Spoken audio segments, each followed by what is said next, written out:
Boys, it has been a while. Turns out I haven't posted a Home Gym Warrior episode since May, and well, we're overdue. In the last episode, I mentioned that I was using a new app to track my workouts, and I was supposed to make it a 1-month review, but you know what? We're just gonna make it a 100-day review. And that's not because that was the original plan, but it's because I got lazy. So how about a 100-day review instead?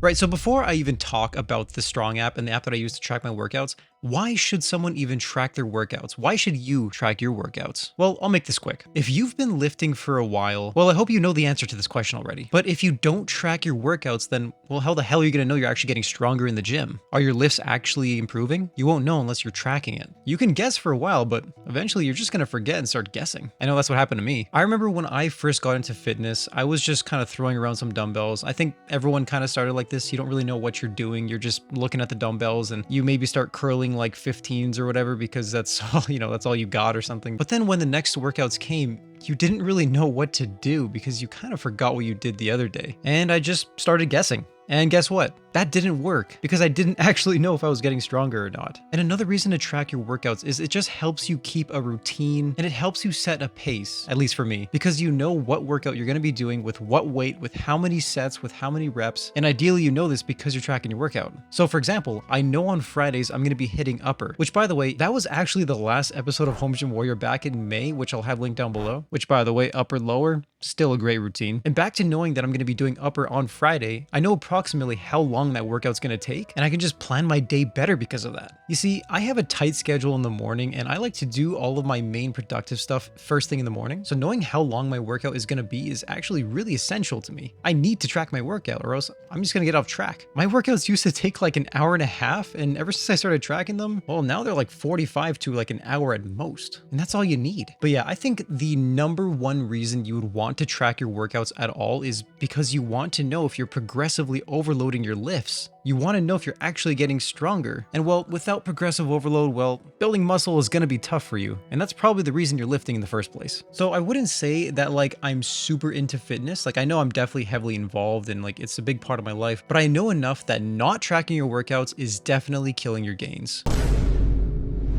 Okay, now let's talk about one of the obvious questions you probably have, which is how did you used to track your workouts before the Strong app? Well, I did it the old-fashioned way, the way the cavemen used to do it, a Notion spreadsheet. Yeah, that's literally it. I'll put a screenshot of an example of what a push day used to look like. And this was a push day from August of last year, so about a year ago. But this worked for a long time. Like seriously, I was doing the Notion spreadsheet tracking for like 2.5 years. It wasn't anything fancy. I didn't use any formulas. I just straight up opened a brand new sheet in Notion, made a table, and that's it. But I will say it was very tedious because it was all manual. I know I probably could have used a formula to help speed it up, but honestly, I just didn't want to. But with all of this said, I want this to serve as a message. And that message is that you don't need to spend a ton of money on fancy apps or programs or anything to track your workouts, and that you can achieve similar or even better results with simple technology like a pen and paper or even just the Notes app on your phone. You really don't need much. I just prefer the Strong app because it's convenient. But now that you know about my primitive ways and how I used to track, let's finally talk about the Strong app. And boy, has it been super nice to use. I know it took a while to get to this part of the video, but I just hope you understand where I'm coming from so that I can give you a more like unbiased review as someone who came from tracking workouts and tracking them in the weird ways, But I think now it's time to dive into the Strong app.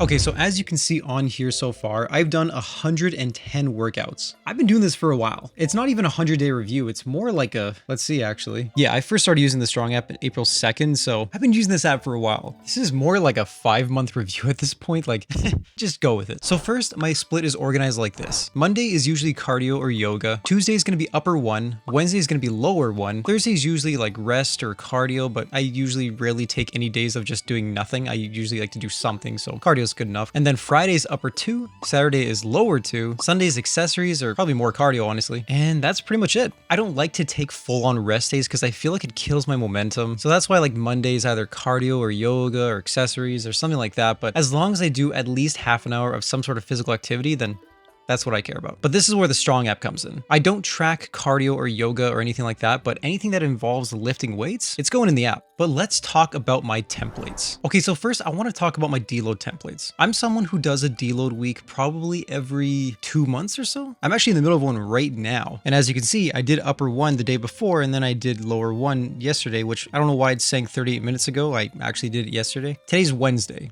Tuesday was lower one. I don't know why it's doing that. Sometimes it bugs out, but I mean, again, this app's not perfect. I wish they would fix that though. And basically a deload week just looks like this, where I'll do 75% of the weight and then I'll cut one set off, and that's pretty much it. So here's like upper one deload, for example. It's just like, you know, bench and all this stuff. But when I do my deload, I'm able to get a really deep stretch because the weight is lighter, and I'm able to just work on form and make sure I'm still stimulating the muscle at least somewhat. But that's why I like these templates, because I can just build it out once and it'll remember. And speaking of that, it's just really nice to know the date too. Like I know the date's kind of wrong here, but I can just tell, like, okay, looking at upper two and lower two here, I see that upper two was on June 21st, which that's how you know how long my last deload was. I told you it's been a while. So I know that, okay, the oldest workout is going to be the next workout. So I know that upper two is going to be the next one. And that's what's coming up tomorrow on Thursday. Wait, no, today's Wednesday. No, today's Thursday. Bro, I'm lost. Tomorrow's Friday and it's upper two deload. Also, just a quick thing about deloads is that no matter if you're cutting or bulking, I feel like doing a deload is still worth it, just because you're gonna hit a plateau. And as someone who's been lifting for like over 2 years, maybe almost 3 years now at this point, I hit plateaus. I don't always progressively overload. And that's where I think the deload is nice. When I have really stressful weeks or I'm not feeling great, maybe I'm sick or injured, or just feel like you're plateauing like I was, do a deload week. It's pretty good. And finally, I think the best part is it just calculates your volume for you in your workout, so you know how much you did last time, and you'll know if you're progressively overloading. So I'm just going to scroll down and go down to like my upper one, for example, and I click on edit. It knows how much weight I'm doing, and as you can see, I mean, it's gonna say plus 98 because I did a deload. As you can see, there's one less set, and you know, the weight's a lot less for previous. So maybe if I go to like an upper two, well, it's gonna be plus 0 because I haven't set it. But let's say I'm ready to do one extra rep on all of my moves here. I'm trying to do 10 for 70 plus 11% for my last workout, so I know how much volume I'm actually increasing. So let's just revert that. And the thing is, getting in the gym is already hard enough, especially when you're a beginner. So that's why I really like these apps, is that they do a lot of the heavy lifting for you, pun intended, once you have all of your templates all set up and ready to go. All right, anyway, so now let's try diving into an actual workout. Let's say it's time to hit, like, I don't know, an upper one. So I'll just go and click on it, tell me what the moves are, and I hit start. And there we go. Now the workout started, and starts on my Apple Watch too, so I can actually see all of my moves right here on my wrist, which is super nice because I don't get distracted by my phone. So now let's say it's actually time to start doing your workout. So I'm done my warm-up, so I'll just click on that, and then it's time for my working set, and then when that working set is done, it starts an auto timer for me. So now I can just wait for the timer to count down, and then I know it's time to do my next set. And that's actually how I have a really consistent workout time every time. I know my workout's gonna be 45 minutes because my sets are so consistent with the rest timer. It's a really nice feature. So I'll just skip the timer. And the thing is, you get the same view on your wrist. So I have no clue if that's visible, but I'm just gonna try and edit this. You can see that I got the timer right there, and I'm able to progress my set on the watch as well, which is just super nice. But I do have something to say about the app that, well, it's just not great. And it's something so simple that I feel like you could implement really easily, but you can't pause your workout. Why? I mean, that just seems so bizarre to me. Like, I really feel like that's a feature that anyone could benefit from. And if there's anybody from the Strong app development team watching, from one developer to another, please put that feature in. We would love it. Like, come on, what are you doing? Add a pause button. So, because I can't pause or anything, I'm just going to cancel the workout. And of course, you got all your other workouts. You know, like here's my lower one, for example. You know, it's got your good old Bulgarian split squats. Okay, so now that you've seen where I've come from and what I'm currently using to track my workouts, which is the Strong app, would I recommend this app, and would I recommend for you to try it out? Yeah. I think it's worth it. It has a trial. I think it has like a 1-month free trial. So I would say at least try the trial to see if you like it. And well, if you do, then maybe it's worth buying for you. So is it worth it? Yes and no. Let me explain. So why do I think yes? Well, one, I bought a lifetime subscription. That's how much I love the app. Now, yes, I know I could have paid monthly or yearly or whatever, and that's probably a better wage. You know, the app could just like stop development at any time and then I lose my money. But I'm someone who doesn't like paying monthly or yearly, so I'd rather just buy lifetime if they have it. And I also usually keep my apps for a long time. Like I'm probably going to keep using this app for years, so I figured I'll just do it. And also it integrates really nicely with the Apple Watch. I like that I can just put my phone away and I don't even have to touch it because I get distracted too easily while I'm working out. So this way, all I need is my watch, which is always on me and there's nothing I can do on it, and I can keep tracking my workout as I'm going. This reduces my overall distractions, which actually makes my workouts more efficient and in turn makes them go by faster. So that's why I like it, but now let's talk about why I don't like it and why I almost wouldn't recommend it. And first, well, it's expensive. I'll admit it. The lifetime subscription was 130 Canadian shekels. And yeah, you can choose to pay yearly, which is 40 Canadian rubles, but you can still use the app without spending money. You just get slightly less features. And I'll be 100% honest, because I was supposed to make this video so long ago, I kind of forgot why I paid for it, but I think the main thing was that the free version only supports 3 templates, and as you saw, I had like over 10 templates and I used all of them, so it's worth it for me. But if you don't care about the pro features and like what the free version has to offer, well, you're in luck because then you don't have to pay at all. I don't even think this app has ads, at least I don't remember. But if you're okay with what it's got, well then more power to you. Use it for free. And another reason I'm gonna say no is that there are other alternatives. This is just like one app out of like hundreds on the App Store, or even just hundreds of methods you could use. You don't have to use an app. You can use a Notion spreadsheet. You can use a pen and paper. You can do whatever the hell you want. Hell man, use a Notion spreadsheet like I was doing. Just make sure you're tracking it at all.